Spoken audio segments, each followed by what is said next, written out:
Hey guys, this is Grace and welcome to my channel and welcome to a card video from me. So it is the month of September and I have been kind of watching, keeping an eye on the Stamptember that Simon Says Stamps does, and I've kind of been inspired by that to go through some of the newer stamps that I purchased in the last 6 months and make some cards with it. So this kind of idea is actually going to be broken down into 3 videos just because I made 6 different kinds of cards and they're using these sets. So let's back up and talk about the stamp sets and a stencil that I'd purchased in the last 6 months. So this first one is going to be the Scoop with the Die set, and this is from Pink and Maine. I just really love those little kids with their ice cream. And then the next one will be Plain Sweet, and it also comes with dies.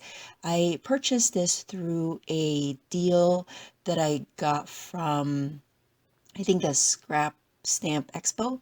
And then this one is the Mima's Roses stencil. And then this one is from Pink Paisley, Fifth and Monaco flower stamps. And then the last one is the Waffle Flower Be Him, Big Bear, and Bird stamp. I was specifically looking for stamps that I can color. I feel like I can, um, what's the word I'm looking for? I can graduate from like a beginner to like an intermediate coloring person, and so I was gonna try coloring, doing some coloring with images. So that's why I bought a lot of image type stamps. Now, the first card set that I'm going to show you is playing with those roses stencil. I really love those stencils. Now, I don't have a lot of like um, coloring medium or texture paste, but I do have these metallic luster from Deco Art, and I'm just gonna go play with it. I don't know, it's been a while since I've done mixed media on card making, so I don't know how it's gonna go. I'm just kind of showing you my experiment.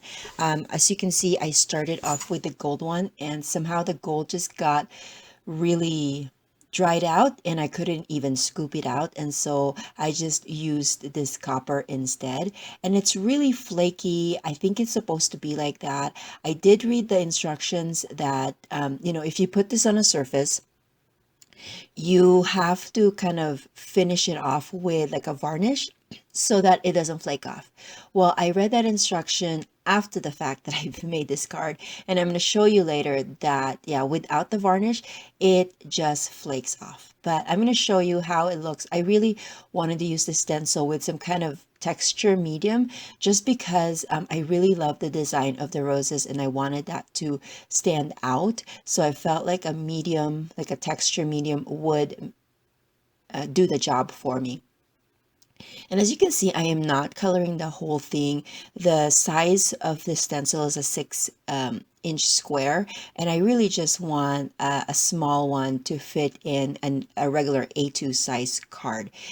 That's my norm right now, is I do make A2 size cards just because it's easier to find envelopes for that particular size, because I do, once in a while mail my cards, and so I like to have that option with my cards. I am trying to scrape off as much as I can before I peel off that stencil, and you're gonna see it's really pretty. I really like the look of it. And then now I'm gonna go ahead and off camera wash my stencil and then clean up, and then I'm going to try that a few more times with different mediums. So I'm going to show you the black one is a black metallic luster. The white one is just a regular texture paste, and then of course the copper one. But you can see the copper is just flaking off, like it just does not want to stick on paper.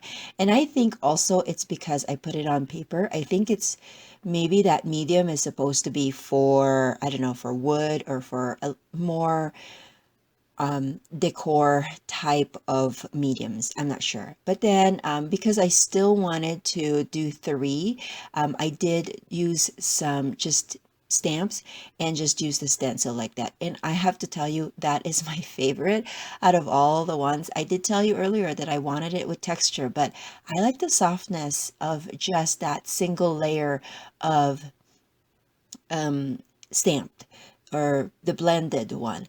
And I'm going to show you that for all of the cardstock bases, I did my scallop, my favorite things die, and then I have a stamp from, I think it's iOS, that has a big wishes and then has this little other block words to match with it. But instead of using the wishes stamp, I have a Pink and Main wishes die that I used instead. So that's what I did there. Now I'm showing you my colored card bases that I just put in a shoebox, and I was just kind of fishing out which colors would work best for all of the other ones that I've used. Now I'm going to tell you all of the items that I used here, except for the new stamps and dies, are all from my scrap stash, especially the card bases and the cardstock that I used for my dies. So I was just really focusing on playing with my new stamps, and so I didn't want to pull any new other new items from my stash. And I think this is a great way for you to maximize your new products, is to make more than one card. As you can see, I tested the stencil in 3 different mediums, and so by doing that, I was able to create 3 different specific cards. And so I really like that kind of mass production when I am playing, especially with new items. So I'm just going to add some fun foam to the backside of my word strips just to give it a little bit of dimension. Now I gotta tell you though that watch out for the mediums that you are using, because sometimes the adhesive, the regular paper adhesive, even if it's the ATG, it doesn't adhere very well, especially with those texture paste, because sometimes they're too bumpy for the adhesive. But I just add a few more just to make sure that they stick there. And then finally, I'm using the one with the just the blended ink on, using the stencil onto just a white paper, and then I'm going to put that with a card base of orange, and or maybe not. Yeah, I think no, I think I'm going to go with a lighter one. I think this is the part where I'm just kind of fishing out some colors. I'm trying to do like complementary colors, as you can see. Like I was going with some, if I'm doing purple, I'm going to complement it with some orange. And also I have to make sure that, like, if I used a purple with a scallop, I'm not going to use a purple with my card base, just so that it doesn't all blend together. Now, I did purchase a white ink pad from Hero Arts in a scrapbook.com purchase, and that's my first and only white ink pad. And I gotta say, I'm pretty impressed with it, so I'm happy with that. I did hear a lot of people saying that, it takes a while to dry. And so what I did was I had to stamp it a few times. I did use my stamp positioner for that to make sure that I get the right amount of white onto the sentiment. And then I set this aside to dry for at least a day before I touched it. And I like it. I like the results. So if you're looking for a white good ink pad, I would go with a Hero Arts. I think I just got the Hue one, the HUE, and that's it. So those are my cards today. There will be some close-up shots at the end of this video. Again, this is going to be a 3-part video just because I wanted to break it down and show you how I used all my new stamps for the new stamps that I purchased in the last 6 months, and I'm going to call this my very own version of Stamptember. So if you have any questions, make sure that you leave it in the comment section below. And if you like these videos, please consider giving it a thumbs up and subscribing, and I will catch you guys in another video. Bye!